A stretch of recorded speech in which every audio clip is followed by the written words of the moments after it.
KP Purnachandra Tejasvi ಲೇಖಕರ ಮಾತು. ಕೆಲವು ದಿನಗಳ ಹಿಂದೆ ನಾನೂ ಗೆಳೆಯ ರಘು ಸ್ಕೂಟರಿನಲ್ಲಿ ನಮ್ಮೂರಿನಿಂದ ಸುಮಾರು 100 ಕಿಲೋಮೀಟರ್ ದೂರದಲ್ಲಿರುವ ಮಂಗಳೂರಿಗೆ ಹೋಗಿದ್ದೆವು.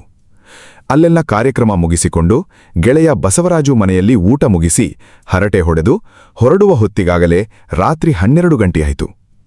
ಇಷ್ಟು ಕತ್ತಲಾದ ಮೇಲೆ ಯಾಕೆ ಹೋಗುತ್ತೀರಿ, ಕಾಡು ದಾರಿ, ಇಲ್ಲೇ ಮಲಗಿದ್ದು ಬೆಳಗ್ಗೆ ಹೋದರಾಯಿತು ಎಂದು ಬಸವರಾಜು ಆಗ್ರಹಪಡಿಸಿದರೂ ಅಪರಾತ್ರಿ ಪ್ರಯಾಣ ಹೇಗಿರುತ್ತದೆ ನೋಡೋಣವೆಂದೇ ಅಲ್ಲಿಂದ ಹೊರಟೆವು.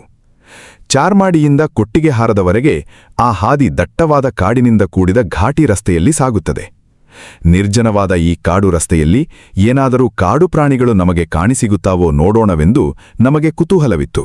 ಆದರೆ ನಮಗೆ ನಿರಾಸೆಯಾಗುವಂತೆ ಒಂದೇ ಒಂದು ಮೊಲ ಸಹ ನಮಗೆ ಕಾಣಿಸಿಗಲಿಲ್ಲ.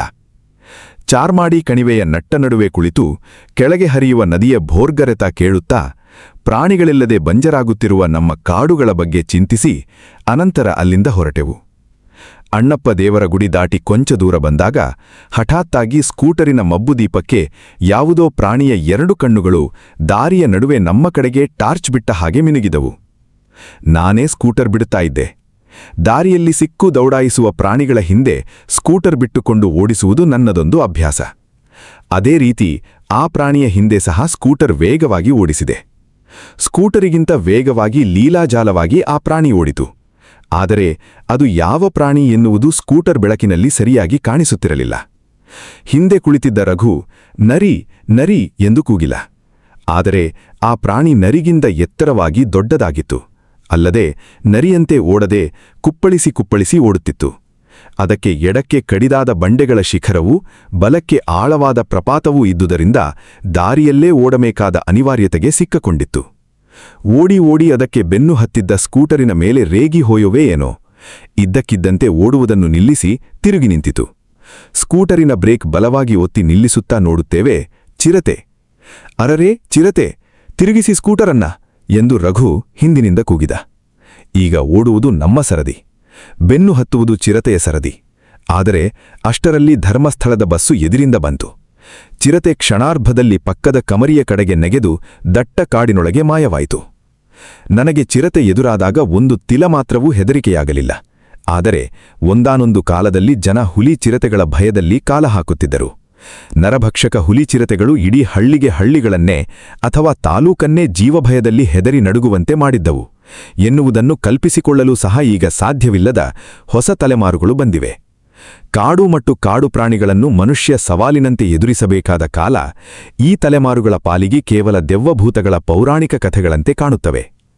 ಕೆನ್ನೆತ್ ಆಂಡರ್ಸನ್ ಮತ್ತು ಜಿಮ್ ಕಾರ್ಬೆಟ್ ತಮ್ಮ ಅನುಭವಗಳನ್ನು ಬರೆದ ಕಾಲ ಐತಿಹಾಸಿಕವಾಗಿ ಒಂದು ವಿಚಿತ್ರ ಪರ್ವಕಾಲವೆಂದು ಕರೆಯಬಹುದು. ಹಿಂದೆ ಇಲ್ಲದು ಮತ್ತು ಮುಂದೆ ಬರದಂಥ ನಭೂತೋ ನಭವಿಷ್ಯತಿ ಕಾಲದಲ್ಲಿ ಇವರು ಬದುಕಿದ್ದವರು. ಅದಕ್ಕೂ ಹಿಂದೆ ಭಾರತದ ಕಾಡುಗಳಲ್ಲಿ ಹುಲಿ ಚಿರತೆಗಳು ಇರಲಿಲ್ಲವೆಂದಲ್ಲ. ಆದರೆ ಜನಸಂಖ್ಯೆ ಈಗಿನಂತೆ ಇರಲಿಲ್ಲ ಮತ್ತು ಕಾಡಿನಲ್ಲಿ ಹೇರಳವಾಗಿ ಪ್ರಾಣಿಗಳು ಇದ್ದುದರಿಂದ ಹುಲಿ ಚಿರತೆಗಳಿಗೆ ಸಮಾಜಜೀವಿಯಾದ ಮನುಷ್ಯನನ್ನು ಹಿಡಿದು ತಿನ್ನಬೇಕಾದ ತುರ್ತು ಏನೂ ಇರಲಿಲ್ಲ. ಆದ್ದರಿಂದ ಇವರ ಕಾಲದ ಹಿಂದೂ ಈ ರೀತಿಯ ವೃತ್ತಿ ನರಭಕ್ಷಕಗಳಿರಲಿಲ್ಲವೆಂದೇ ಹೇಳಬಹುದು. ಬ್ರಿಟಿಷ್ ಸಾಮ್ರಾಜ್ಯದ ಪ್ರಾರಂಭಿಕ ದಿನಗಳಲ್ಲಿ ಕೈಗಾರಿಕಾ ಕ್ರಾಂತಿ ತನ್ನ ಮೊದಲ ಹೆಜ್ಜೆ ಇಡಲು ಶುರುಮಾಡಿದ ಕಾಲ ಏಷ್ಯಾ ಮತ್ತು ಆಫ್ರಿಕಾಗಳಲ್ಲಿ ನರಭಕ್ಷಕ ಹುಲಿ, ಚಿರತೆ ಮತ್ತು ಸಿಂಹಗಳ ಘಟನೆಗಳನ್ನು ನೀವು ಹೆಚ್ಚಾಗಿ ಗಮನಿಸಬಹುದು. ಈ ಖಂಡಗಳಲ್ಲಿ ಜನಸಂಖ್ಯೆ ಪ್ರಮಾಣ ಹೆಚ್ಚುತ್ತಾ ನಾಗರಿಕತೆ ವಿಸ್ತರಿಸಿ ಕಾಡಿನ ವಿಸ್ತೀರ್ಣ ಕುಗ್ಗುತ್ತಾ ಹೋದಂತೆ ಕಾಡಿನ ಮಾಂಸಾಹಾರಿ ಪ್ರಾಣಿಗಳು ವಿವಿಧ ರೀತಿಯ ಒತ್ತಡಗಳಿಗೆ ಸಿಕ್ಕಿಕೊಂಡವು. ಕಾರ್ಬೆಟ್ ಮತ್ತು ಆಂಡರ್ಸನ್ ಈ ಮೃಗಗಳು ನರಭಕ್ಷಕರಾಗಲು ಪ್ರತಿ ಸಂದರ್ಭಗಳಲ್ಲೂ ವಿವಿಧ ರೀತಿಯ ವೈಯಕ್ತಿಕ ಕಾರಣಗಳನ್ನು ಕೊಡುತ್ತಾರಾದರೂ ಆ ಕಾರಣಗಳಿಗೂ ಮೇಲೆ ನಾನು ಹೇಳಿದ ಚಾರಿತ್ರಿಕ ಸಂದರ್ಭ ಮೂಲಭೂತ ಕಾರಣ. ಈ ಚಾರಿತ್ರಿಕ ಸಂದರ್ಭದಲ್ಲಿ ಬದುಕಿದ್ದವರಿಂದ ಮಾತ್ರ ಇಂಥ ಕೃತಿಗಳನ್ನು ರಚಿಸಲು ಸಾಧ್ಯ. ಈಗ ಹುಲಿಗಳೇ ಅವಸಾನದ ಅಂಚಿನಲ್ಲಿದ್ದು ಸರ್ಕಾರಗಳ ಸಹಾಯಧನದಿಂದ ಹೊಟ್ಟೆ ಹೊರೆಯಬೇಕಾದ ದುರವಸ್ಥೆಯಲ್ಲಿರುವುದರಿಂದ ಇನ್ನು ನರಭಕ್ಷಕ ಹುಲಿಗಳ ಸವಾಲನ್ನು ಎದುರಿಸಬೇಕಾದ ಸಂದರ್ಭ ಪುನರಾವರ್ತಿಸುವುದಂತೂ ಸುಳ್ಳು. ಆದ್ದರಿಂದಲೇ ನಾನು ಆಂಡರ್ಸನ್ ಮತ್ತು ಜಿಮ್ ಕಾರ್ಬೆಟ್ ಅನುಭವಗಳನ್ನು ನಭೂತೋ ನಭವಿಷ್ಯತಿ ಎಂದು ಕರೆದಿದ್ದು. ನಾನು ಹುಟ್ಟುವ ವೇಳೆಗಾಗಲೇ ಈ ಶಿಕಾರಿ ಯುಗದ ಕೊನೆಯ ತುದಿ ಬಂದಿತ್ತು. ಆದರೂ ಈ ಕಥೆಗಳನ್ನು ಅನುಭವಿಸಿ ಆಸ್ವಾದಿಸುವ ಮಟ್ಟಿಗಾದರೂ ನನಗೆ ಕಾಡಿನ ಅನುಭವಗಳ ಪರಿಚಯವಾಯಿತು. ಕೆನ್ನೆತ್ ಆಂಡರ್ಸನ್ನರ ಕಥೆಗಳ ಹಿನ್ನೆಲೆ, ಪರಿಸರ ಪಾತ್ರಗಳು ಎಲ್ಲ ನನಗೆ ನನ್ನ ಅನುಭವವೇ ಎನ್ನುವಷ್ಟು ಚಿರಪರಿಚಯ. ಚೋರ್ಡಿ, ಬೆಳ್ಳಂದೂರು, ಶಿಕಾರಿಪುರ, ಶೆಟ್ಟಿಹಳ್ಳಿ, ನಾವು ಓಡಾಡಿದ ಆ ಕಾಡುಗಳಲ್ಲಿ ಲಾಟರಿ ಹೊಡೆದ ಜಾಗಗಳು. ನಾವು ಕಾಡು ತಿರುಗಲಾರಂಭಿಸಿದಾಗ ನರಭಕ್ಷಕಗಳ ಯುಗ ಮುಗಿದಿತ್ತೆನ್ನುವುದೊಂದನ್ನು ಬಿಟ್ಟರೆ ಮಿಕ್ಕಿದ್ದೆಲ್ಲ ನಾನೇ ಆಂಡರ್ಸನ್ ಅವರ ಜೊತೆ ಇದ್ದೇನೇನೋ ಎನ್ನುವಷ್ಟು ನನಗೆ ಗೊತ್ತು. ತರ್ಜುಮೆ ಮಾಡಹೋದಾಗ ಇದರಿಂದ ನನಗಾದ ತೊಂದರೆ ಎಂದರೆ ಆಂಡರ್ಸನ್ನರ ಹೆಸರಿನಲ್ಲಿ ನನ್ನ ಅನುಭವಗಳು, ವಿವರಗಳು ಸೇರತೊಡಗಿದವು. ಹೀಗಾದ್ದರಿಂದಲೇ ಈ ತರ್ಜುಮೆಗಳನ್ನು ಭಾವಾನುವಾದ ಎಂದು ಕರೆಯಬೇಕಾದ ಅನಿವಾರ್ಯತೆ ಉಂಟಾಯಿತು. ಈ ಕಥೆಗಳಲ್ಲಿ ಆಂಡರ್ಸನ್ನರ ಮೂಲಕಥೆಯ ಅಂತಃಸತ್ವಕ್ಕೆ ತಿಲಮಾತ್ರವೂ ಚ್ಯುತಿ ಬರದ ಹಾಗೆ ಇಲ್ಲಿ ಪ್ರತಿನಿಧಿಸಿದ್ದೇನೆ ಎನ್ನುವುದೊಂದೇ ನನಗೆ ಸಮಾಧಾನದ ವಿಷಯ. ಮಕ್ಕಿ ತರ್ಜುಮೆಗಿಂತ ಈ ರೀತಿ ಆಂಡರ್ಸನ್ನರನ್ನು ಪ್ರತಿನಿಧಿಸುವುದೇ ಆಂಡರ್ಸನ್ನರಿಗೆ ಹೆಚ್ಚು ನ್ಯಾಯ ದೊರಕಿಸಿದಂತೆ ನಾನು ತಿಳಿದಿದ್ದೇನೆ. ಈ ಪುಸ್ತಕದ ಟೈಪ್ ಸೆಟ್ಟಿಂಗ್ ಅಂದವಾಗಿ ಮಾಡಿಕೊಟ್ಟ ಶ್ರೀಮತಿ ರಾಜೇಶ್ವರಿ ಮತ್ತು ಗೆಳೆಯ ರಾಘವೇಂದ್ರ ಇವರಿಗೆ ನನ್ನ ಕೃತಜ್ಞತೆಗಳು. ಬೆಳ್ಳಂದೂರು ಒಂದು ಗುಡ್ಡದ ತಪ್ಪಲಿನಲ್ಲಿ ತ್ಯಾಗರ್ಥಿ ಎನ್ನುವ ಚಿಕ್ಕ ಊರಿನಿಂದ ಸುಮಾರು 3 ಮೈಲು ದೂರದಲ್ಲಿರುವ ಶಿವಮೊಗ್ಗ ಜಿಲ್ಲೆಯ ಒಂದು ಚಿಕ್ಕ ಹಳ್ಳಿ. ಅನೇಕ ಶತಮಾನಗಳಿಂದ ಮೈಸೂರು ಸಂಸ್ಥಾನದ ಈ ಜಿಲ್ಲೆ ಭಯಾನಕ ಹುಲಿಗಳ ತವರುಮನೆ ಎಂದು ಹೆಸರುವಾಸಿಯಾಗಿತ್ತು. ಈ ಕಾಡುಗಳಲ್ಲಿ ಹುಲಿಗಳು ಎಷ್ಟೊಂದು ಅಗಣಿತ ಸಂಖ್ಯೆಯಲ್ಲಿದ್ದುವು ಎಂದರೆ ಕಾಡುಗಳಲ್ಲಿ ಚಿರತೆಗಳು ತುಂಬ ಕಡಿಮೆಯಾಗಿದ್ದುವು. ಬಹುಶಃ ಈ ಹುಲಿಗಳೇ ಚಿರತೆಗಳನ್ನು ಹಿಡಿದು ಕೊಂದು ತಿಂದು ಖಾಲಿ ಮಾಡಿದ್ದುವು ಎಂದು ನನಗೆ ತೋರುತ್ತದೆ. ಚಿರತೆಗಳು ವಾಸ್ತವವಾಗಿ ಹುಲಿಗಳಿಗಿಂತ ಹೆಚ್ಚು ಧೈರ್ಯಶಾಲಿಗಳು, ಅಪಾರ ಬುದ್ಧಿಯುಳ್ಳವಾದರೂ ಹುಲಿಗಳ ಸಂಖ್ಯೆಯ ದೆಸೆಯಿಂದ ಈ ಕಾಡಿನಲ್ಲಿ ಅವು ಕ್ಷೀಣಿಸಿದ್ದವು. ಚಿರತೆಗಳು ಪೊದೆಗಳೆಡೆಯಲ್ಲಿ ಅಡಗಿ ಕುಳಿತು ಊರಿನ ಜನಗಳ ಕುರಿ, ಮೇಕೆ, ನಾಯಿಗಳನ್ನು, ಮುಖ್ಯವಾಗಿ ನಾಯಿಗಳನ್ನು ಹೊತ್ತೊಯ್ದು ಅವುಗಳನ್ನು ತಿನ್ನುವುದರಲ್ಲಿ ತೋರುವ ಕೌಶಲ್ಯ ಹುಲಿಗಳಿಗೆ ಎಂದೂ ಬರುವುದಿಲ್ಲ. ಸಾಮಾನ್ಯವಾಗಿ ಇವು ಮನುಷ್ಯರ ತಂಟೆಗೆ ಬರುವುದಿಲ್ಲ. ಆದರೆ ಒಮ್ಮೊಮ್ಮೆ ದುರ್ದೈವವಶಾತ್ ಇವು ಮನುಷ್ಯರ ಮಾಂಸದ ರುಚಿ ಹಿಡಿದರೆ ಇವುಗಳ ಬುದ್ಧಿವಂತಿಕೆ ಮತ್ತು ಉಪಾಯಗಳ ದೆಸೆಯಿಂದ ಇವುಗಳನ್ನು ಕೊಲ್ಲುವುದು ತೀರಾ ಕಷ್ಟವಾಗುತ್ತದೆ. ಅದು ಮಲೆನಾಡಿನ ಬೆಳ್ಳಂದೂರಿನ ದಟ್ಟಲವಿಗಳಲ್ಲಿ ಇವುಗಳ ಸಂಹಾರ ವಿಪರೀತ ಕಷ್ಟವೆಂದೇ ಹೇಳಬಹುದು. ನನ್ನ ಕಥೆ ಆರಂಭವಾಗುವ ಸಮಯಕ್ಕಾಗಲೇ ಈ ಕಾಡುಗಳಲ್ಲಿ ಹುಲಿಯ ಆಳ್ವಿಕೆ ಆರಂಭವಾಗಿ ಚಿರತೆಗಳು ಅವನತಿಯ ಹಾದಿ ಹಿಡಿದಿದ್ದವು. ಬೆಳ್ಳಂದೂರಿನಲ್ಲೊಬ್ಬ ಮಂತ್ರವಾದಿ ಇದ್ದ. ಅವನು ಎಲ್ಲದಕ್ಕೂ ಮಂತ್ರ ಮಾಡುತ್ತಿದ್ದ. ಕಾಯಿಲೆ ಕಸಾಲೆಗಳನ್ನು ಗುಣಮಾಡುವುದು, ಒಲ್ಲದ ಗಂಡರಿಗೆ ಮಂತ್ರ ಹಾಕಿ ಅವರನ್ನು ಹೆಂಡಿರುಗಳಿಗೆ ಪುನಃ ವಶವಾಗುವಂತೆ ಮಾಡುವುದು, ಬೆಳೆಗಳಿಗೆ ಬರುವ ಕ್ರಿಮಿಕೀಟಗಳಿಗೆ ಮಂತ್ರ ಮಾಡಿ ನಿವಾಯಿಸುವುದು, ಮಂತ್ರ ಮಾಡಿ ಕೋರ್ಟಿನಲ್ಲಿರುವ ಕೇಸುಗಳನ್ನು ಗೆಲ್ಲುವಂತೆ ಮಾಡುವುದು, ಹೀಗೆ ಪ್ರತಿಯೊಂದಕ್ಕೂ ಅವನ ಬಳಿ ಏನಾದರೊಂದು ಮಂತ್ರವೋ ತಿರುಮಂತ್ರವೋ ಇರುತ್ತಿತ್ತು. ಇಷ್ಟೇ ಅಲ್ಲದೆ ಅವನಿಗೆ ಕಾಡಿನ ಶಕ್ತಿಗಳ ಮೇಲೂ ಪ್ರಭಾವ ಬೀರುವ ಮಂತ್ರಗಳು ಗೊತ್ತಿದ್ದವೆಂದು ಜನ ನಂಬಿದ್ದರು. ಅವನು ಮಂತ್ರ ಹಾಕಿ ಕಟ್ಟು ಮಾಡಿದರೆ ಸಾಕು, ಯಾವ ಶಿಕಾರಿದಾರರೂ ಆ ಕಾಡಿನಲ್ಲಿ ಎಷ್ಟು ತಿರುಗಿದರೂ ಒಂದೇ ಒಂದು ಶಿಕಾರಿಯನ್ನು ಮಾಡಲಾಗುತ್ತಿರಲಿಲ್ಲ. ಅವರ ಬಂದೂಕಿನ ನೇರಕ್ಕೆ ಒಂದೇ ಒಂದು ಪ್ರಾಣಿಯೂ ಪ್ರತ್ಯಕ್ಷವಾಗುತ್ತಿರಲಿಲ್ಲ. ಅಥವಾ ಅಕಸ್ಮಾತ್ ಬಂದರೂ ಅವರ ಕೋವಿ ಸಿಡಿಯುತ್ತಲೇ ಇರಲಿಲ್ಲ. ಅಥವಾ ಅಕಸ್ಮಾತ್ ಕೋವಿಯ ಗುಂಡು ಸಿಡಿದರೂ ಹಾರಿದ ಗುಂಡು ಗುರಿಮುಟ್ಟುತ್ತಲೇ ಇರಲಿಲ್ಲ. ಈ ರೀತಿಯ ಅಸಾಮಾನ್ಯ ಮಂತ್ರವಾದಿ ಇವನೆಂದು ಹಳ್ಳಿಗಳಲ್ಲೆಲ್ಲ ಇವನು ಪ್ರಸಿದ್ಧನಾಗಿದ್ದ. ನಾನು ಹಿಂದೆ ಹಲವಾರು ಬಾರಿ ಇವನನ್ನು ಸಂಧಿಸಿದ್ದೆ. ಇವನಿಗೆ ಹೊಗಳಿಕೆ ಎಂದರೆ ಪಂಚಪ್ರಾಣ. ಎಷ್ಟಾದರೂ ಇವನು ನಮ್ಮಂತೆಯೇ ಅನ್ನ ತಿನ್ನುವ ಮನುಷ್ಯ ತಾನೆ. ಇದೊಂದನ್ನು ಬಿಟ್ಟರೆ ಇವನು ಒಳ್ಳೆಯ ಸರಳ ಮನುಷ್ಯನಂತೆಯೇ ನನಗ ಕಂಡಿದ್ದ. ಈ ಮೂರ್ಖ ಶಿಖಾಮಣಿಯ ಸನ್ನಿಧಿಯಲ್ಲೇ ಬೆಳ್ಳಂದೂರಿನ ನರಭಕ್ಷಕ ರೂಪುಗೊಂಡಿದ್ದು. ಈ ನರಭಕ್ಷಕನು ಕಾಡಿನಲ್ಲಿ ಎಲ್ಲ ಹುಲಿಗಳಂತೆಯೇ ಸರಳ ಸಾಧಾರಣ ಹುಲಿಯಾಗಿ ಕಾಡಿನ ತನ್ನ ಜೀವನ ಆರಂಭಿಸಿತು. ಅದು ಚಿಕ್ಕದಿದ್ದಾಗ ಅದರ ಕಾಟ ತೊಂದರೆಗಳೇನೂ ಯಾರ ಕಿವಿನೂ ಬಿದ್ದಿರಲಿಲ್ಲ. ಬಹುಶಃ ಕಾಡೊಳಗೆ ಹಂದಿ, ಮೊಲ, ಕಾಡುಕುರಿ, ಜಿಂಕೆ, ಬರ್ಕ ಮುಂತಾದ ಕಾಡು ಪ್ರಾಣಿಗಳಿಗೆ ಇದರ ಶಿಕಾರಿ ಸೀಮಿತವಾಗಿತ್ತೆಂದು ಕಾಣುತ್ತದೆ. ಏಕೆಂದರೆ ಈ ಪ್ರಾಣಿಗಳು ಆ ಕಾಡುಗಳಲ್ಲಿ ಆಗ ಎಲ್ಲೆಂದರಲ್ಲಿ ಕಾಣಸಿಗುತ್ತಿದ್ದವು. ಆದರೆ ಸರ್ಕಾರ ಅಲ್ಲಿನ ಹಳ್ಳಿಗರಿಗೆ ದನ ಎಮ್ಮೆಗಳನ್ನು ಸಾಕಲು ಪ್ರೋತ್ಸಾಹ ಕೊಟ್ಟಿತು. ಆ ಕಾಡುಗಳಲ್ಲಿ ಯಥೇಚ್ಛವಾಗಿ ಬೆಳೆಯುತ್ತಿದ್ದ ಹುಲ್ಲೇ ಇದಕ್ಕೆ ಕಾರಣ. ದನಗಳ ಮಂದೆಗಳನ್ನು ಕಾಡುಗಳಲ್ಲಿ ಮೇಯಿಸಲು ಅವಕಾಶ ಕೊಟ್ಟ ಕೂಡಲೇ ಅವೂ ಸಹ ಅಗಣಿತವಾಗಿ ವೃದ್ಧಿಯಾಗತೊಡಗಿದವು. ಹಿಂದೆ ಕಾಡು ಕುರಿ, ಹಂದಿ, ಮೊಲ, ಜಿಂಕೆಗಳು ಮೇದುಕೊಂಡಿದ್ದ ಜಾಗಗಳನ್ನೆಲ್ಲ ಅವು ಆಕ್ರಮಿಸಿದವು.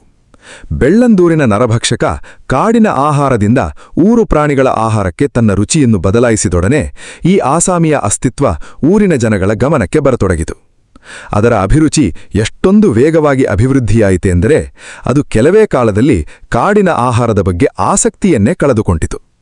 ಅದು ದನಗಳನ್ನು ಒಂದೇ ಸಮ ಕೊಂದು ತಿಂದು ಕೊನೆಗೂ ಹಳ್ಳಿಗರು ಈ ಮಾರಿಗೆ ಏನಾದರೂ ಮಾಡಬೇಕೆಂದು ತೀರ್ಮಾನಿಸಬೇಕಾಯಿತು. ಭಾರತದ ಹಳ್ಳಿಗರಿದ್ದಾರಲ್ಲ, ಅವರ ತಾಳ್ಮೆಗೆ ಕೊನೆ ಮೊದಲೆಂಬುದೇ ಇಲ್ಲ. ತಮ್ಮ ತೊಂದರೆ ಕಷ್ಟಗಳನ್ನೆಲ್ಲ ತಮ್ಮ ಕರ್ಮಗಳೆಂದೋ ಅಥವಾ ದೇವರು ತಮಗೆ ಕೊಡುತ್ತಿರುವ ಶಿಕ್ಷೆಯೆಂದೋ ಭಾವಿಸಿ ಸುಮ್ಮನೆ ತಲೆ ಬಗ್ಗಿಸಿಕೊಂಡು ಅನುಭವಿಸಿ ಸಹಿಸುತ್ತಾರೆ. ಆದ್ದರಿಂದ ಆ ಹಳ್ಳಿಗರು ಈ ಮಾರಿಗೆ ಏನಾದರೂ ಮಾಡಬೇಕೆಂದು ಕೊನೆಗೂ ತೀರ್ಮಾನಿಸಿದಾಗ ಆ ಹುಲಿ ಎಂತಹ ಉಪದ್ರವ ಕೊಟ್ಟಿರಬಹುದು ಎಂದು ನೀವೇ ಊಹಿಸಿರಿ. ಆ ಹುಲಿಯನ್ನು ಹೇಗಾದರೂ ಮಾಡಿ ಹಿಡಿದು ಬಲಿ ಹಾಕಬೇಕೆಂದು ಬೆಳ್ಳಂದೂರಿನ ಹಳ್ಳಿಗರೆಲ್ಲ ದೃಢ ನಿಶ್ಚಯ ಮಾಡಿದರು. ಅವರು ಕಾಡಿನಲ್ಲಿ ಪ್ರಾಣಿಗಳು ಓಡಾಡುವ ದಾರಿಯಲ್ಲಿ ಒಂದು ಚೌಕವಾದ ಬಾವಿ ತೋಡಿದರು. ಅದರ ಮೇಲೆ ತೆಳ್ಳನೆಯ ಬಿದಿರು ತಡಿಕೆ ಮುಚ್ಚಿ ಅದರ ಮೇಲೆಲ್ಲ ಹುಲ್ಲು ತರಗೆಲೆಗಳನ್ನು ಹರಡಿ ಅದು ಕಾಡಿನ ನೆಲದಂತೆಯೇ ಕಾಣುವ ಹಾಗೆ ಮಾಡಿದರು. ಆ ಬಾವಿಯ ಒಂದು ಕಡೆ ಬಡಕಲು ದನವೊಂದನ್ನು ತಂದು ಕಟ್ಟಿದರು. ದನದ ಹತ್ತಿರಕ್ಕೆ ಬೇರೆ ಯಾವ ದಿಕ್ಕಿನಿಂದಲೂ ಹುಲಿ ಬರದ ಹಾಗೆ ಅಭೇದ್ಯವಾಗಿ ಮುಳ್ಳು ಕಂಟಿಗಳನ್ನು ಬೇಲಿಯ ಮಾದರಿಯಲ್ಲಿ ಅಡ್ಡಾಕಿದರು. ಹುಲಿ ದನ ಹಿಡಿಯಲು ಬಂದರೆ ಅವರು ತೋಡಿದ ಬಾವಿಯ ಮಾರ್ಗವಾಗಿಯೇ ಬರಬೇಕಿತ್ತು. ಎಲ್ಲವೂ ಹಳ್ಳಿಗರ ಉಪಾಯದ ಪ್ರಕಾರವೇ ನಡೆಯಿತು. ಅವರು ಗುಂಡಿ ತೋಡಿದ 3ನೆಯ ದಿನ ಕಾಡಿನೊಳಗೆ ವಾರಸುದಾರರಿಲ್ಲದೆ ನಿಂತಿದ್ದ ಈ ದನವನ್ನು ತಿನ್ನಲು ಹೊಂಚು ಹಾಕಿದ್ದ ಹುಲಿ ಬಾವಿಯ ಮಾರ್ಗವಾಗಿಯೇ ಬಂದು ಅವರು ತೋಡಿದ ಬಾವಿಯೊಳಗೆ ದೊಪ್ಪನೆ ಬಿತ್ತು. ಮಾರನೆಯ ದಿನ ಹಳ್ಳಿಗರೆಲ್ಲ ಸೇರಿ ಮಂತ್ರವಾದಿಯೊಡನೆ ಸಮಾಲೋಚನೆ ಮಾಡಿದರು. ಮುಂದೇನು ಮಾಡುವುದು ಎಂಬುದೇ ಅವರಿಗೆ ಚಿಂತೆಯಾಗಿತ್ತು. ಹುಲ್ಲು ಕಂತೆಗಳನ್ನು ಬೆಂಕಿ ಹೆಚ್ಚಿ ಒಳಗೆ ಎಸೆದು ಆ ರಾಕ್ಷಸ ಜೀವಂತವಾಗಿ ಬೆಂಕಿಯಲ್ಲಿ ಬೆಂದು ಹೋಗುವಂತೆ ಮಾಡೋಣ ಎಂದು ಕೆಲವರು ಸಲಹೆ ಕೊಟ್ಟರು. ಆ ಊರಿನಲ್ಲಿ ಯಾರ ಬಳಿಯೂ ಬಂದೂಕಿರಲಿಲ್ಲ. ಆದ್ದರಿಂದ ಅವರಿಗೆ ಕೋವಿಯಲ್ಲಿ ಹೊಡೆದು ಕೊಲ್ಲಬೇಕೆಂದು ಯೋಚನೆ ಬರಲಿಲ್ಲ. ಕೊನೆಗೆ ಮೇಲಿನಿಂದ ಅದನ್ನು ಭರ್ಜಿಗಳಿಂದ ಚುಚ್ಚಿ ಚುಚ್ಚಿ ಚಿತ್ರಹಿಂಸೆ ಕೊಟ್ಟು ಕೊಲ್ಲಬೇಕೆಂದು ತೀರ್ಮಾನಿಸಿದರು. ಅವರಿಗೆ ಆ ಹುಲಿಯ ಬಗ್ಗೆ ಅಷ್ಟೊಂದು ಕ್ರೋಧವಿತ್ತು. ಬೆಳ್ಳಂದೂರಿನಲ್ಲಿ ಯಾರ ಬಳಿಯೂ ಕೋವಿ ಇರಲಿ, ಒಳ್ಳೆ ಭರ್ಜಿಗಳು ಈಟಿಗಳಾದರೂ ಇದ್ದವಾ? ಇಬ್ಬರ ಬಳಿ ಭರ್ಜಿ ಎಂದು ಕರೆಯಬಹುದಾದಂಥ ಆಯುಧಗಳೇನೋ ಇದ್ದವು. ಆದರೆ ಅವುಗಳ ಮೂತಿ ಎಷ್ಟೊಂದು ಮೊಂಡವಾಗಿತ್ತೆಂದರೆ ಅವುಗಳ ಮುಂಭಾಗಗಳು ಹಿಂಭಾಗಗಳಷ್ಟೇ ನಿರಪಾಯಕಾರಿಗಳಾಗಿದ್ದವು. ಒಂದು ಸುಮಾರು 4 ಅಡಿ ಲೋಡ ಇದ್ದು ಅದು 2 ಕಡೆಯೂ ಸಲಾಖೆಯಂತೆಯೇ ಇತ್ತು. ಬಹುಶಃ ಅದನ್ನು ಅದರ ಯಜಮಾನ ಮಣ್ಣಗೆಯಲು ಸಬ್ಬಲಿನಂತೆ ಉಪಯೋಗಿಸುತ್ತಿದ್ದನೋ ಏನೋ. ಇನ್ನೊಂದು ಆ ಊರಿನ ದೇವಸ್ಥಾನದ ಭರ್ಜಿ. ಸುಮಾರು 250 ವರ್ಷ ಹಿಂದೆ ಹಲವು ಯುದ್ಧಗಳಲ್ಲಿ ಭಾಗವಹಿಸಿ ಅನೇಕ ಶತ್ರುರಾಜರ ಶಿರವನ್ನು ಚೆಂಡಾಡಿದೆ ಎಂದು ಮಂತ್ರವಾದಿ ಹೊಗಳುತ್ತಿದ್ದ. ಅದನ್ನೂ ಸಹ ಕಾಡಿನ ಗೆಡ್ಡೆಗೆಣಸುಗಳನ್ನು ಅಗೆಯಲು ಉಪಯೋಗಿಸುತ್ತಿದ್ದರಿಂದ ಅದರ ಸ್ಥಿತಿ ಮೊದಲಿನಕ್ಕಿಂತ ಯಾವ ರೀತಿಯಲ್ಲೂ ಉತ್ತಮವಿರಲಿಲ್ಲ. ಅವೆರಡೂ ಉದ್ದವಿರಲಿಲ್ಲ. ಆದ್ದರಿಂದ ಅವುಗಳನ್ನು ಕೈಯಲ್ಲಿ ಹಿಡಿದುಕೊಂಡೇ ಬಾವಿಯ ಆಳದಲ್ಲಿದ್ದ ಹುಲಿಗೆ ಚುಚ್ಚಿ ಚಿತ್ರಹಿಂಸೆ ಕೊಡಲು ಸಾಧ್ಯವಿರಲಿಲ್ಲ. ಆದರೂ ಅವರ ಯಜಮಾನರು ಮೇಲಿನಿಂದಲೇ ಇವುಗಳನ್ನು ಹುಲಿಯ ಕಡೆಗೆ ಎಸೆದರೆ ಸಾಕು, ಹುಲಿ ಒಂದೇ ಹೊಡೆತಕ್ಕೆ ವಿಲಿವಿಲಿ ಒದ್ದಾಡಿ ಅಸುನೀಗುತ್ತದೆ ಎಂದು ಕೊಚ್ಚಿಕೊಟ್ಟರು. ಆಮೇಲೆ ಯಾರು ಮೊದಲು ಈ ಮೊಂಡು ಭರ್ಜಿ ಬ್ರಹ್ಮಾಸ್ತ್ರಗಳನ್ನು ಹುಲಿಯ ಮೇಲೆ ಪ್ರಯೋಗಿಸಬೇಕು ಎಂದು ವಾದವಿವಾದಗಳಾಗಿ ದೇವಸ್ಥಾನದ ಭರ್ಜಿಯವನಿಗೆ 2ನೆಯ ಸ್ಥಾನ ಸಿಕ್ಕಿತು. ಎಲ್ಲರೂ ಗುಂಪು ಕೂಡಿಕೊಂಡು ಬಾವಿಯ ಬಳಿ ಹೋದರು. ಮೊದಲನೆಯವನು ಬಾವಿಯ ಮೇಲೆ ನಿಂತು ತಳದಲ್ಲಿದ್ದ ಹುಲಿಗೆ ಗುರಿ ನೋಡಿ ಬಲ ಎಲ್ಲ ಬಿಟ್ಟು ಭರ್ಜಿಯನ್ನು ಎಸೆದ. ಆ ಭರ್ಜಿ ನೇರವಾಗಿ ಬಾವಿಯ ಗೋಡೆಗೆ ಡಿಕ್ಕಿ ಹೊಡೆದು ತಲೆ ಕೆಳಗಾಗಿ ಹುಲಿಯ ಮೇಲೆ ಬಿತ್ತು. ಅದರೊಡನೆ ಬಾವಿಯ ಗೋಡೆಯ ಕಲ್ಲು ಮಣ್ಣು ಕೊಂಚ ಕಳಚಿ ಹುಲಿಯ ಮೇಲೆ ಬಿತ್ತು. ಹುಲಿ ಇವರ ಹುಡುಗಾಟ ಚೇಷ್ಟೆಗಳನ್ನು ಹಲುಗುವಾಗಿ ಪರಿಗಣಿಸುವ ಸ್ಥಿತಿಯಲ್ಲಿರಲಿಲ್ಲ. ಒಂದು ಸಾರಿ ಘರ್ಜಿಸಿ ಕೆಂಗಣ್ಣು ಬಿಟ್ಟು ಬಾವಿಯ ಮೇಲುಗಡೆ ನಿಂತು ಇಣುಕುತ್ತಿದ್ದ ಚಿತ್ರಹಿಂಸೆ ಕೊಡಲು ಹವಣಿಸುತ್ತಿದ್ದ ಹಳ್ಳಿಗರ ಕಡೆಗೆ ನೋಡಿತು. ಇನ್ನೊಬ್ಬ ಭರ್ಜಿಯವನು ತನ್ನ ಆಯುಧ ಸಿದ್ಧ ಮಾಡಿಕೊಂಡು ಸನ್ನದ್ಧನಾಗುತ್ತಿರಬೇಕಾದರೆ ಹಳ್ಳಿಗರ ಗುಂಪಿನಲ್ಲಿ ಗಾಬರಿ ಗುಜುಗುಜುಮಾಟು ಶುರುವಾಯಿತು. ದೇವಸ್ಥಾನದ ಭರ್ಜಿಯವನು ಮೊದಲನೆಯವನು ತಿರಸ್ಕಾರದ ನೋಟ ಬೀರಿ ತನ್ನ 250 ವರ್ಷ ಹಿಂದಿನ ಪ್ರಚಂಡ ಪರಾಕ್ರಮದ ಭರ್ಜಿಯನ್ನು ಮೇಲೆತ್ತಿ ಬಲ ಎಲ್ಲ ಬಿಟ್ಟು ಹುಲಿಯ ಕಡೆಗೆ ಪ್ರಯೋಗಿಸಿದ. ಅವನು ಎಸೆದ ಜೋರಿಗೆ ಈಟಿ ನೇರವಾಗಿ ಹೋಗಿ ಹುಲಿಯ ಹಿಂತೊಡೆಗೆ ಚುಚ್ಚಿ ಗಾಯ ಮಾಡಿ ಪಕ್ಕಕ್ಕೆ ಬಿತ್ತು. ಈಗ ಬೆಳ್ಳಂದೂರಿನ ಪರಾಕ್ರಮಿಗಳ ಬಳಿ ಒಂದೇ ಒಂದು ಆಯುಧವೂ ಇಲ್ಲ. ಇದ್ದ 2 ಈಟಿಗಳನ್ನು ಬಾವಿಯೊಳಗೆ ಎಸೆದಾಗಿದೆ. ಹುಲಿ ಸಂಪೂರ್ಣ ತಾಳ್ಮೆ ಕಳೆದುಕೊಂಡಿತು. ಕೋಪದ ಭರದಲ್ಲಿ ತನ್ನಲ್ಲಿದ್ದ ಶಕ್ತಿಯನ್ನೆಲ್ಲ ಒಗ್ಗೂಡಿಸಿ ಭಯಂಕರ ಘರ್ಜನೆಯೊಂದಿಗೆ ಬಾವಿಯ ತಳದಿಂದ ಬಾಯಿಯ ಕಡೆಗೆ ಚಂಗನೆ ನಿಂತಲ್ಲಿಂದಲೇ ಚಿಮ್ಮಿತು.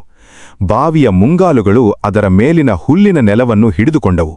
ಹಿಂದಿನ ಕಾಲುಗಳಿಂದ ಬಾವಿಯ ಗೋಡೆಯನ್ನು ಬಲವಾಗಿ ಕೆರೆದುದರಿಂದ ಅದರ ಹಿಂಗಾಲುಗಳಿಗೆ ಹಿಡಿತ ಸಿಕ್ಕಿತು. ಮರುಕ್ಷಣ ಹುಲಿ ಪಾತಾಳದಿಂದ ಮೇಲೆ ಬಂದ ಪಿಶಾಚಿಯಂತೆ ಬಾವಿಯ ಮೇಲೆ ನಿಂತಿತ್ತು. ಹಳ್ಳಿಗರಿಗೆಲ್ಲ ಹುಲಿಗೆ ಕೊಡಬೇಕೆಂದಿದ್ದ ಚಿತ್ರಹಿಂಸೆ ಮರತೇ ಹೋಯಿತು. ದಿಕ್ಕಾಪಾಲಾಗಿ ಓಡತೊಡಗಿದರು. ಹುಲಿ ಕಾಡಿನ ಕಡೆಗೆ ಓಡಿಬೇಕೆಂದಿದ್ದ ದಾರಿಯಲ್ಲಿ ಒಬ್ಬ ಅಡ್ಡ ಸಿಕ್ಕಿಬಿಟ್ಟ. ಹುಲಿ ಒಮ್ಮೆಲೆ ಅವನ ಮೇಲೆ ಜಿಗಿದು ಅಪ್ಪಳಿಸಿತು. ಅದು ಕಾಲು ಬೀಸಿದ ಹೊಡೆತಕ್ಕೆ ಅವನ ತಲೆಯ ಚರ್ಮ ಪೂರ್ತಿ ಸುಲಿದು ಮುಂದಕ್ಕೆ ಬಂದು ಮುಖವಾಡದಂತೆ ಕವಿದು ಅವನಿಗೆ ದಾರಿಯೇ ತೋರಲಿಲ್ಲ. ಹುಲಿ ಓಡಿಹೋಗುವ ಭರದಲ್ಲಿ ಇವನ ಕಡೆ ಕಾಲು ಬೀಸಿದಷ್ಟೇ. ಅದು ಸರಿಯಾಗಿ ಮುಂಗಾಲುಗಳಿಂದ ಹೊಡೆದಿದ್ದರೆ ಅವನ ತಲೆ ಕೋಳಿಮೊಟ್ಟೆಯಂತೆ ಅಪ್ಪಚ್ಚಿಯಾಗುತ್ತಿತ್ತು. ಹುಲಿ ಕ್ಷಣಮಾತ್ರದಲ್ಲಿ ಕಾಡಿನ ಸ್ವಾತಂತ್ರ್ಯದ ಕಡೆಗೆ ಪಲಾಯನ ಮಾಡಿತು. ತಲೆಬುರುಡೆಯ ಚರ್ಮ ಸುಲಿದುಕೊಂಡಿದ್ದ ಮನುಷ್ಯ ಮಾತ್ರ ಅದೊಂದನ್ನು ಬಿಟ್ಟರೆ ಮತ್ತೇನೂ ಆಗದೆ ಚೆನ್ನಾಗಿಯೇ ಇದ್ದ. ಇಡೀ ಅವನ ತಲೆಯ ಚರ್ಮ ಕಪಾಲದ ಹತ್ತಿರ ಅಂಟಿಕೊಂಡು ನೇತಾಡುತ್ತಿತ್ತು. ಉಕ್ಕುತ್ತಿದ್ದ ರಕ್ತ ಧಾರಾಕಾರವಾಗಿ ಅವನ ಕೂದಲಿಂದ ಇಳಿಯುತ್ತಿತ್ತು. ಆತ 3 ದಿನ ನರಕಯಾತನೆ ಅನುಭವಿಸಿ ಸತ್ತ.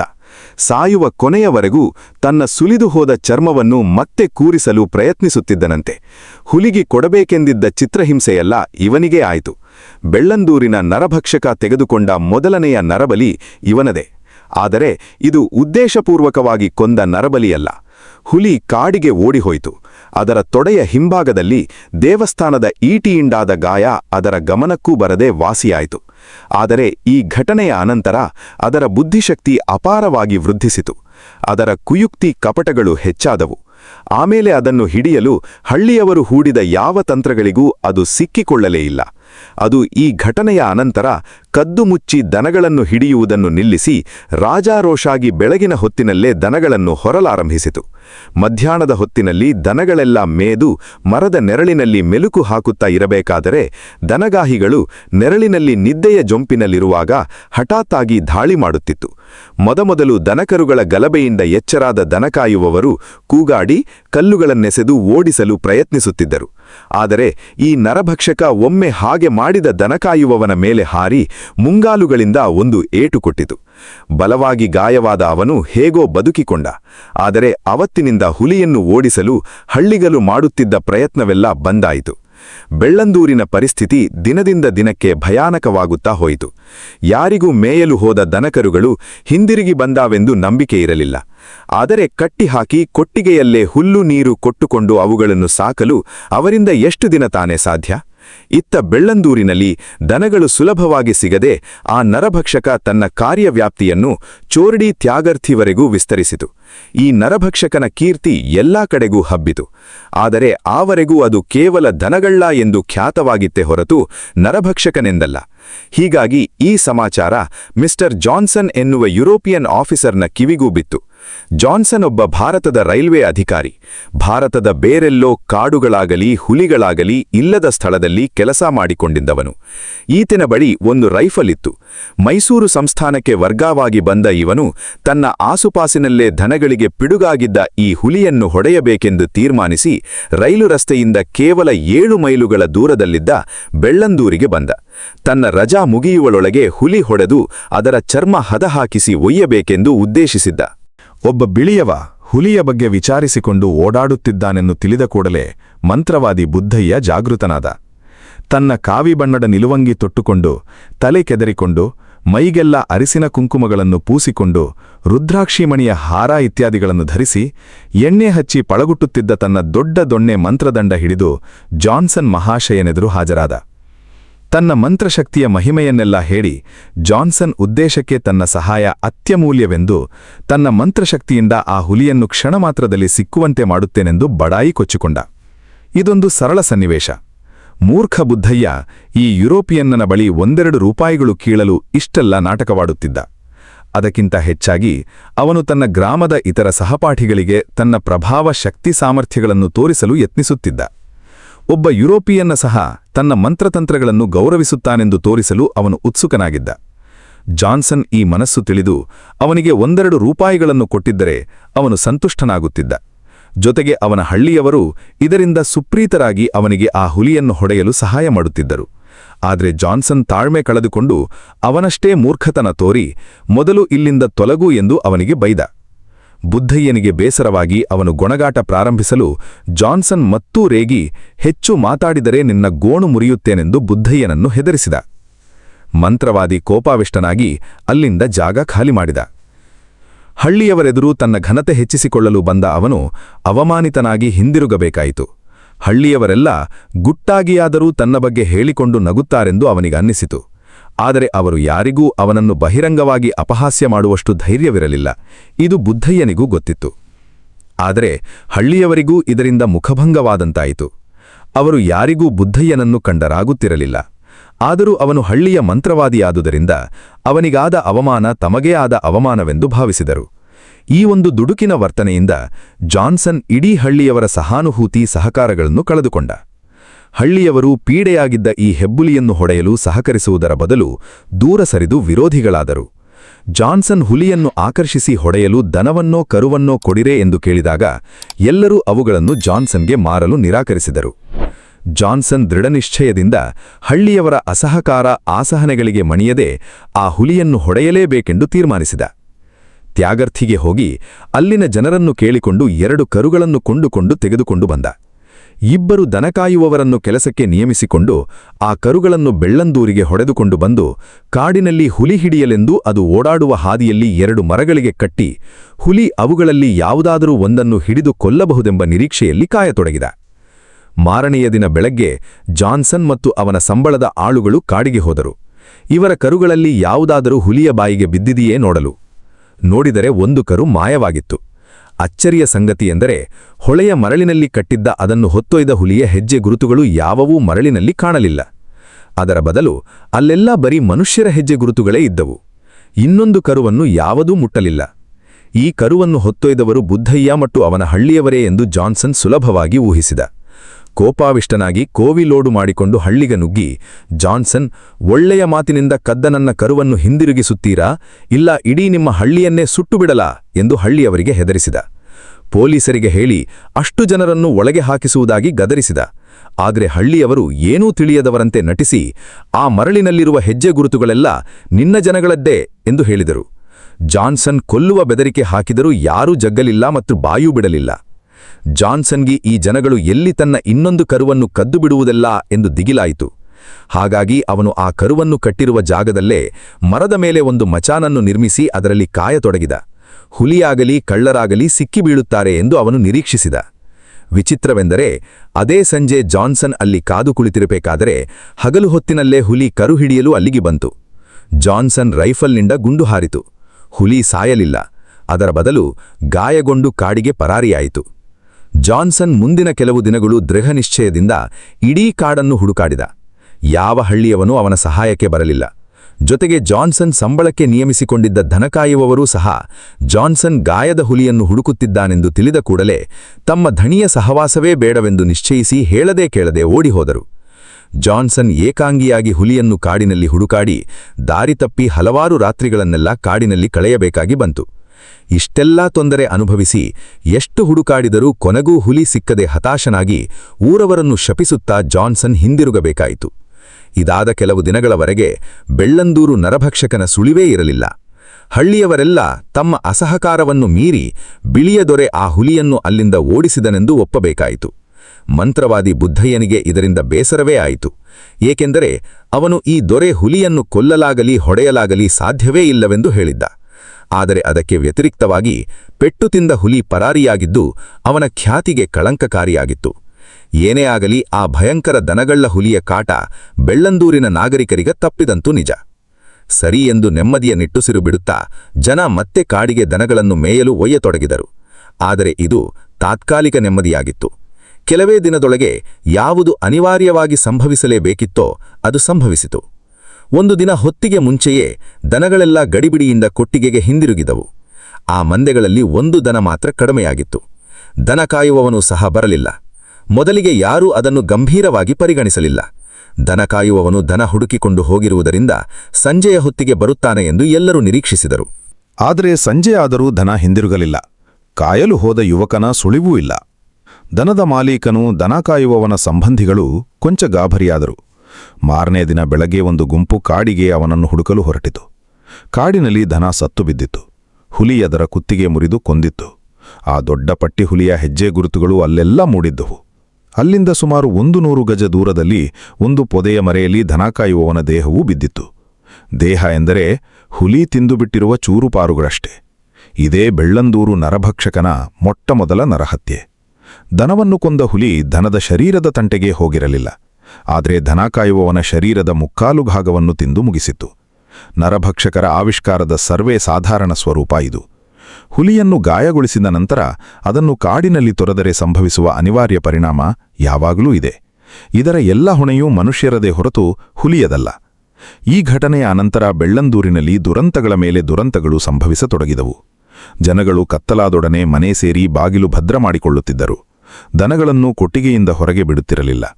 ಮನುಷ್ಯರು ಸಿಗುವುದು ವಿರಳವಾದೊಡನೆ ಮನುಷ್ಯರನ್ನು ಹುಡುಕಿಕೊಂಡು ಹುಲಿ ಮತ್ತೆ ತನ್ನ ಚಟುವಟಿಕೆಯನ್ನು ವಿಸ್ತರಿಸಿತು. ತ್ಯಾಗರ್ಥಿ ಮುಂತಾದೆಡೆಗಳಲ್ಲೂ ನರಹತ್ಯೆ ಶುರುವಾಯಿತು. ಅನಂತರವೇ ಇದನ್ನು ಬೆಳ್ಳಂದೂರು ನರಭಕ್ಷಕ ಎಂದು ಎಲ್ಲರೂ ಕರೆಯತೊಡಗಿದ್ದು. ಎಲ್ಲ ಭೀತಿಯಲ್ಲಿ ಪಿಸುದನಿಯಲ್ಲಿ ಇದರ ಸಮಾಚಾರ ಮಾತಾಡುತ್ತಿದ್ದರು. ಅದು ಬೆಳಗಿನ ಹೊತ್ತಿನಲ್ಲಿ ಮಾತ್ರ. ಏಕೆಂದರೆ ಇದರ ಬಗ್ಗೆ ಚಕಾರ ಎತ್ತಿದ್ದು ಇದಕ್ಕೆ ಎಲ್ಲಾದರೂ ಗೊತ್ತಾದರೆ ಈ ಪಿಶಾಚಿ ಮುಖಿ ತೀರಿಸದೆ ಬಿಡುವುದಿಲ್ಲವೆಂದು ಎಲ್ಲರೂ ತಿಳಿದಿದ್ದರು. ಅವರ ದೃಷ್ಟಿಯಲ್ಲಿ ರಾತ್ರಿಯಾದೊಡನೆ ಈ ಭೂತ ಸಂಚಾರ ಹೊರಟುತ್ತಿತ್ತು. ಇದರ ಬಗ್ಗೆ ಮಾತಾಡಿದ್ದು ಒಂದು ಬಾವಲಿಗೋ ಗೂಬೆಗೋ ಕೇಳಿಸಿದರೆ ಸಾಕು, ಅವು ಹೋಗಿ ಈ ಪಿಶಾಚಿಗೆ ವರ್ತಮಾನ ಮುಟ್ಟಿಸುವೆವೆಂದು ಅವರು ತಿಳಿದಿದ್ದರು. ಇದಕ್ಕೆ ವಿಷಯ ತಿಳಿಯಿತೆಂದರೆ ಅಲ್ಲಿಗೆ ಆ ಮನುಷ್ಯನ ಹಣೆಯ ಬರಹ ಇತ್ಯರ್ಥವಾದ ಹಾಗೆ ಎಂದು ಜನ ನಂಬಿದ್ದರು. ಈ ಹಂತದಲ್ಲಿ ನನ್ನ ಹಳೆಯ ಮಿತ್ರ ತ್ಯಾಗರ್ಥಿಯಲ್ಲಿ ಆರೋಗ್ಯಾಧಿಕಾರಿಯಾಗಿದ್ದವ ಈ ನರಭಕ್ಷಕನ ಬಗ್ಗೆ ನನಗೊಂದು ದೀರ್ಘ ಪತ್ರ ಬರೆದು ಈ ನರಭಕ್ಷಕನನ್ನು ಮುಗಿಸಲು ತೀರ್ಮಾನಿಸಿದ್ದೇನೆಂದು, ಈ ಸಾಹಸಕ್ಕೆ ನನ್ನ ಸಹಾಯ ಬೇಕೆಂದು ತಿಳಿಸಿದ. ಈತನ ಹೆಸರು ಡಾಕ್ಟರ್ ಸ್ಟ್ಯಾನ್ಲಿ ಎಂದು. ಈತನ ಬಳಿ ರೈಫಲ್ ಇರಲಿಲ್ಲ. ಒಂದು ಜೋಡು ನಳಿಗೆ ತೋಟಾಕೋವಿ ಇತ್ತು. ಈತ ಚಿಕ್ಕಂದಿನಲ್ಲೇ ಅದರಲ್ಲಿ ಅನೇಕ ಹುಲಿಗಳನ್ನು ಹೊಡೆದಿದ್ದ. ಈಗ ಸ್ವಲ್ಪ ವಯಸ್ಸಾಗಿದ್ದುದರಿಂದಲೂ ನರಭಕ್ಷಕನನ್ನು ಸಂಹರಿಸಲು ತೋಟಾಕೋವಿ ಸಾಕಾಗಲಾರದೆಂದು ಭಾವಿಸಿದ್ದರಿಂದಲೂ ನನಗೆ ಬರೆದಿದ್ದನೆಂದು ಕಾಣುತ್ತದೆ. ಇವನ ಕಾಗದ ತಲುಪಿದ 3 ದಿನಗಳ ತರುವಾಯ ಆತನನ್ನು ಅವನ ಆಸ್ಪತ್ರೆಯಲ್ಲಿ ಸಂಧಿಸಿದೆ. ಬೆಂಗಳೂರಿನಿಂದ ತ್ಯಾಗರ್ಥಿಗೆ ನನ್ನ ಸ್ಟುಡಿಬೇಕರ್ ಕಾರಿನಲ್ಲಿ ಹೋಗಿದ್ದೆ. ಹೋದ ಕೂಡಲೇ ನಾನು ಅವನ ಆದರಾತಿಥ್ಯವನ್ನು ಎದುರಿಸಬೇಕಾಯಿತು.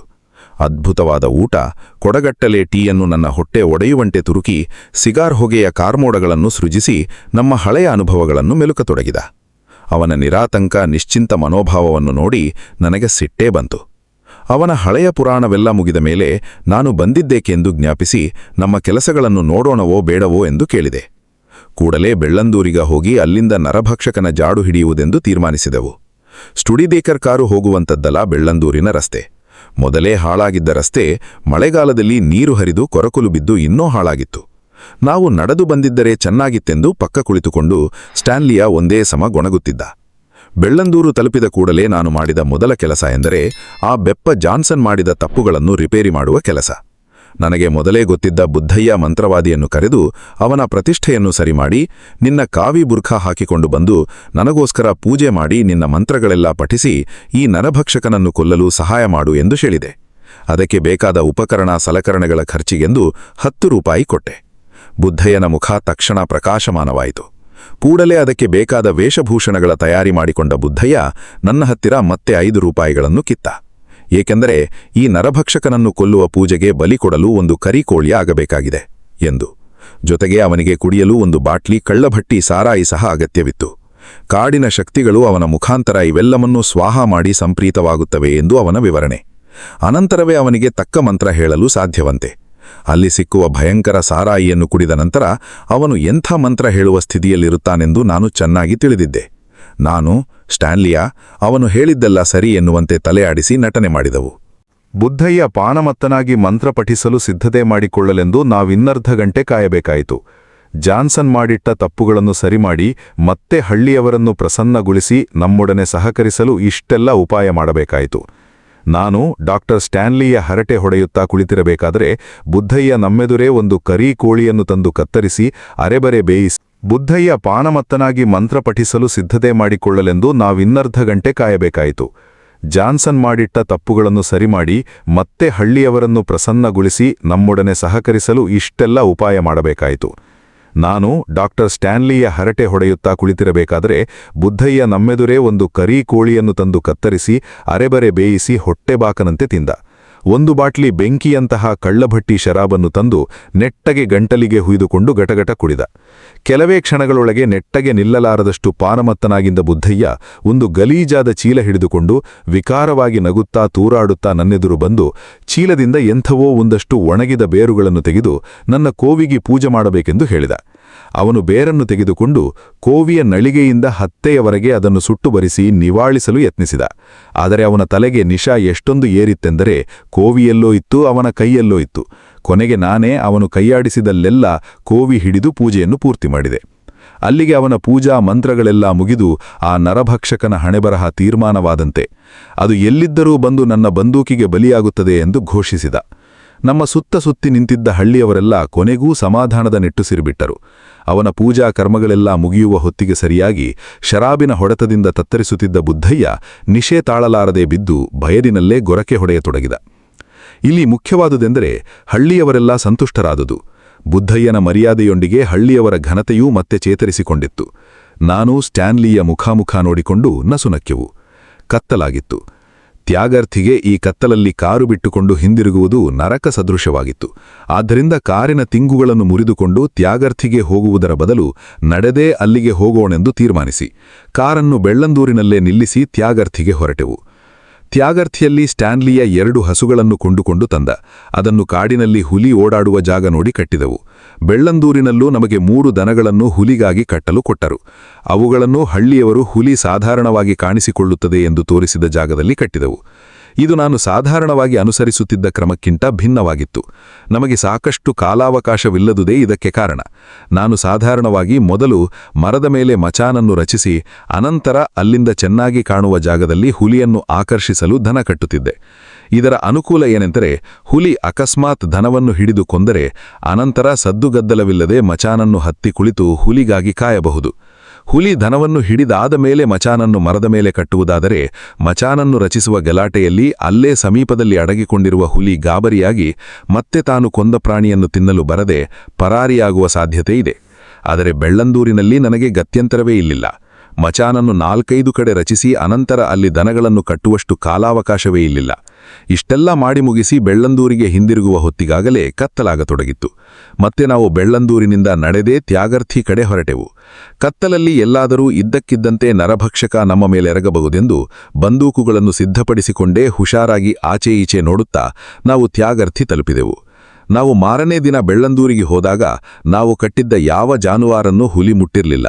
ಆದರೆ ನಾವು ದನಗಳನ್ನು ಕಾಡಿನಲ್ಲಿ ಕಟ್ಟಿ ಪ್ರಯತ್ನ ಆರಂಭಿಸಿದ 3ನೇ ದಿನ ಡಾಕ್ಟರ್ ಸ್ಟ್ಯಾನ್ಲಿಯ ಆಸ್ಪತ್ರೆಗೆ ಒಬ್ಬ ಗಾಬರಿಯಲ್ಲಿ ಭೀತನಾಗಿ ಓಡಿ ಬಂದ ಅವನ ಸಂಬಂಧಿಕನೊಬ್ಬನನ್ನು ಹುಲಿ ಹೊತ್ತುಕೊಂಡು ಹೋಯ್ಕೆ ಎಂದು ಆರ್ತಸುರದಲ್ಲಿ ಕೂಗಿದ. ನಮಗೆ ಹೇಳಿದ ಮನುಷ್ಯನು ಹಾಗೂ ಅವನ ಹೆಂಡತಿಯು ಹಾಗೂ ಹುಲಿ ಹಿಡಿದವನು ಅವನ ಹೆಂಡತಿಯು ತ್ಯಾಗರ್ಥಿ ಮತ್ತು ಬೆಳ್ಳಂದೂರಿನ ನಡುವೆ ದಾರಿಯ ಪಕ್ಕದಲ್ಲೇ ಅಕ್ಕಪಕ್ಕ ಗುಡಿಸಲು ಕಟ್ಟಿಕೊಂಡು ವಾಸವಿದ್ದರು. ಆತನ ಸಂಬಂಧಿಕ ತ್ಯಾಗರ್ಥಿಗೆ ಅಂಗಡಿಗೆ ಹೋದವನು ಸಾಮಾನುಗಳನ್ನು ತೆಗೆದುಕೊಂಡು ಹಿಂದೆಯುಗುತ್ತಿದ್ದ. ಅವನ ಹೆಂಡತಿಯೂ ಹಾಗೂ ಇತರ 2 ದಂಪತಿಗಳು ಗುಡಿಸಲಿನ ಮುಂದೆ ನಿಂತು ಮಾತಾಡುತ್ತಿರಬೇಕಾದರೆ ತ್ಯಾಗರ್ಥಿಯಿಂದ ಬರುತ್ತಿದ್ದವನು ಕಂಡ. ಅಷ್ಟರಲ್ಲಿ ಇದ್ದಕ್ಕಿದ್ದಂತೆ ಅವನು ಭಯಾನಕವಾಗಿ ಕೂಗಿಕೊಂಡಿದ್ದು ಕೇಳಿತು. ಗುಡಿಸಲುಗಳ ಮುಂದೆ ನಿಂತಿದ್ದ 3 ತಲೆ ಎತ್ತಿ ನೋಡಿದಾಗ ತ್ಯಾಗರ್ಥಿಯಿಂದ ಬರುತ್ತಿದ್ದವನು ಅಲ್ಲಿರಲಿಲ್ಲ. ನಮಗೆ ಈ ವಿಷಯ ಹೇಳಿದ ಮನುಷ್ಯ ಕೊಡಲಿ ತೆಗೆದುಕೊಂಡು ಮಾಯವಾದವನ ಹೆಂಡತಿಯೊಂದಿಗೆ ಗಟ್ಟಿಯಾಗಿ ಕೂಗಿ ಕರೆದು ಆತ ಕೂಗಿಕೊಂಡು ಎಲ್ಲಿ ಮಾಯವಾದನು ಎಂದು ಹುಡುಕಲು ಹೊರಟ. ನರಭಕ್ಷಕನ ಕಲ್ಪನೆ ಅವರಿಗೆ ಬರಲಿಲ್ಲ. ಕಾಡಿನ ಯಾವುದೋ ದೆವ್ವದ ಕೆಲಸ ಇದಿರಬಹುದು ಎಂದು ತಿಳಿದರು. ಅವನು ನಾಪತ್ತೆಯಾದ ಜಾಗ ತಲುಪಿತ್ತಲೂ ರಸ್ತೆಯ ಮರಳಿನಲ್ಲಿ ರಕ್ತದ ಕಲೆಗಳೊಂದಿಗೆ ಅಗಾಧವಾದ ಹುಲಿ ಹೆಜ್ಜೆ ಗುರುತುಗಳು ಕಂಡವು. ಕೂಡಲೇ ಅವರಿಬ್ಬರಿಗೂ ಎದೆನಡುಕ ಶುರುವಾಯಿತು. ಅವರು ನಾಪತ್ತೆಯಾದವನ ಹೆಸರನ್ನು ನಿಂತಲ್ಲಿಂದಲೇ ಕೂಗುತ್ತಾ ಹೆದರಿ ಹಿಂದಿರುಗಲಿದ್ದರು. ಆ ಹೆಂಗಸಿನ ಕೂಗಿನಿಂದ ಕೋಪಿತನಾದ ಹುಲಿ ತನ್ನ ಭೋಜನಕ್ಕೆ ಅಡ್ಡಿಯಾದವನನ್ನು ಬೆದರಿಸಲು ಕಾಡೊಳಗಿಂದಲೇ ಒಮ್ಮೆ ಭಯಂಕರವಾಗಿ ಘರ್ಜಿಸಿತು. ತಕ್ಷಣ ಅವನನ್ನು ಹುಡುಕ ಹೋದ 2 ತಿರುಗಿ ತಮ್ಮ ಗುಡಿಸಲುಗಳ ಕಡೆಗೆ ಪರಾರಿಯಾದರು. ಅಲ್ಲಿ ಆತ ಇದ್ದರಲ್ಲಿ ಭದ್ರವೆಂದು ಭಾವಿಸಿದ ಗುಡಿಸಲೊಂದರೊಳಗೆ 2 ಹೆಂಗಸರನ್ನು ಕೂಡಿ ತ್ಯಾಗರ್ಥಿಗೆ ಬೇರೊಂದು ಬಳಸು ಮಾರ್ಗ ಹಿಡಿದು ಓಡಿಬಂದಿದ್ದ. ಆ ನರಭಕ್ಷಕ ಈಗಲೂ ಇನ್ನೂ ಅವನ ಸಂಬಂಧಿಕನನ್ನು ತಿನ್ನುತ್ತಿರುತ್ತದೆ. ನೀವು ಕೊಂಚ ಧೈರ್ಯ ಮಾಡಿ ಬಂದರೆ ಅದನ್ನು ಅಲ್ಲೇ ಗುಂಡಿಕ್ಕಬಹುದು ಎಂದು ಹೇಳಿದ.